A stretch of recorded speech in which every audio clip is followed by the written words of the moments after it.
Hey guys, and welcome back to the channel. So today we are going to be taking on the new rush challenge that has been released today. It is 8 AM when I was recording these videos, hence why I'm able to actually get them out before my day actually starts. So guys, thank you for all the support. We are 2 subs away from 200 subs. Can we hit it by the end of the year? Heck, can we hit it by the end of the day? I doubt it, but you know, enjoy your Christmas nonetheless, guys. I hope you have an amazing Christmas. I hope you have an amazing time with your loved ones. I hope you guys all stay safe during the holidays, and even if you guys don't celebrate Christmas, I still hope you have an amazing festive season. So without further ado, let's get into the team and the video. So one of the objectives was to use the lineage of evil. Now the reason I'm not using the future team is because you have boost characters using the future team. They do a lot more damage, or I don't know if a lot more, they do more damage though. So these are the characters I'm going to use. They're all of the Z abilities that I have that are being applied to them. So if you want to have a look, pause that at your own in your own time. Sorry, you're not even going to use him. There you go. Golden Freezer, blast, and special move, more blast. Berto we're not going to use. We're not going to use you. There you go. Blast. Special move is basically what I'm focused on the full power Freezer, because you're going to need it. You are coming up against Zamasu, so if you can time your blue card to hit him as he's about to lose his first life, you nullify his endurance, so you don't have to worry about his second life. And yeah, that's basically the team, guys. This team doesn't have much in terms of damage buffs against the enemy because they're not Saiyans.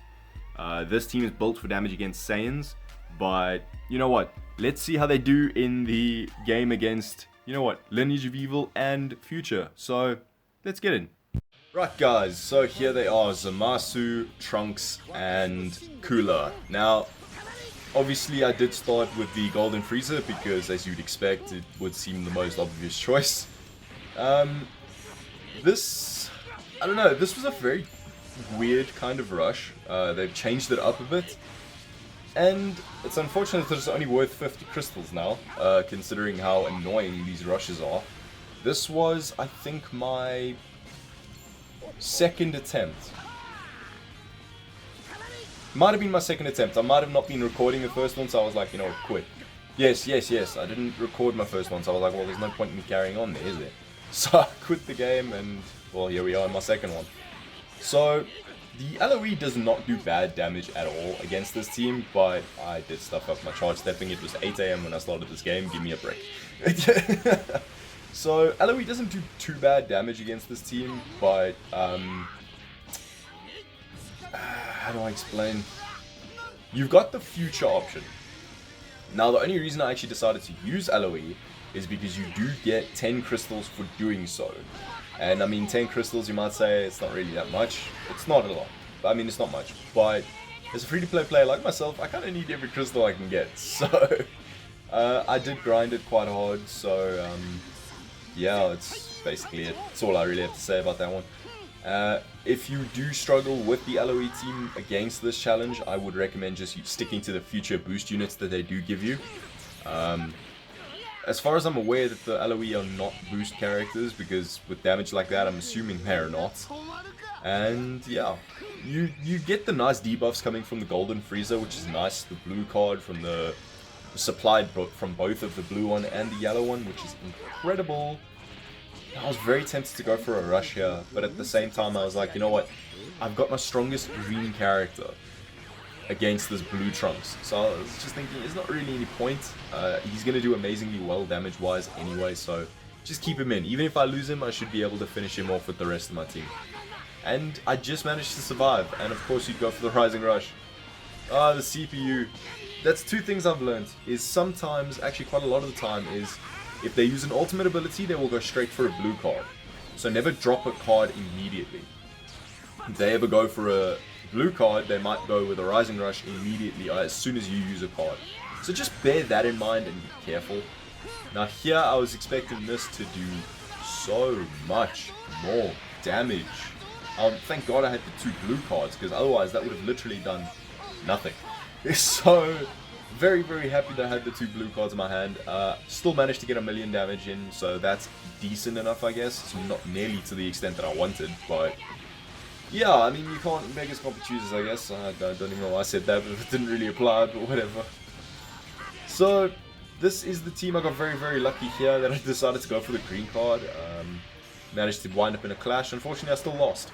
So, that didn't go all according to plan, but thankfully this Frieza does have endurance, or 2 lives, so I wasn't worried if he went for a rush, or, I mean, he already went for the rush, but even if I took some significant damage with Frieza, because I have 2 lives. So, he's going to come in clutch later on.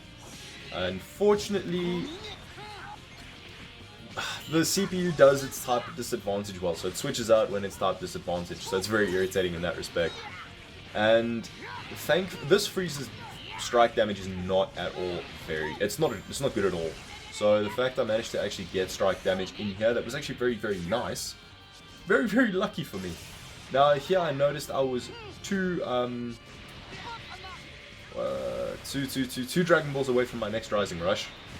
But after doing that minimal damage with my first one, I was very apprehensive about doing my second one. But I went for the green card to boost my damage with the blue one, for the blue card, and I'm so happy I did, because I needed it quite significantly. And here, I thought we were going to be able to do it. I thought we were going to be able to finish off the Trunks before he brought in his red cooler, but that was not the case. And there you go, you get a real life type of action going, and it catches you in the sidestep. Fantastic! Luckily, it didn't actually finish off my Frieza. So, like I said in previous videos, if you ever watched my rush guides, things like this do heavily come down to luck. Now there, if you used one more card, I would have lost my Frieza, and I wouldn't have been able to do as well as I did. So it's stuff like that you've got to be very, very careful of. If you do not have the Pod Frieza, by the way, if you do not want to use the Pod Frieza, use Blue Cooler. The Blue Cooler that is in this rush that you are facing, use him, because he buffs the critical damage and critical rates of all your LOE members. So that is something to be very, very aware of.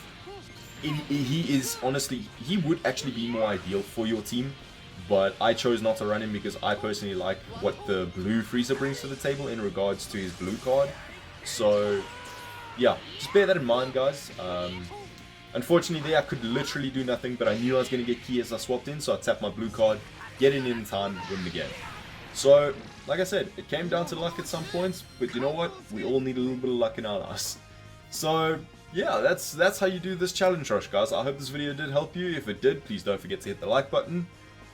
Please don't forget to subscribe while you're over there, because we're so close to that year-end goal. And there you go, there's your 50 crystals. Unfortunately, I wish it was 100 at least, but you know what, there you get 90 if you complete all these challenges. So guys, that is going to do it for this one. I hope you did enjoy. I wish you best of luck, and I will see you all in the next one.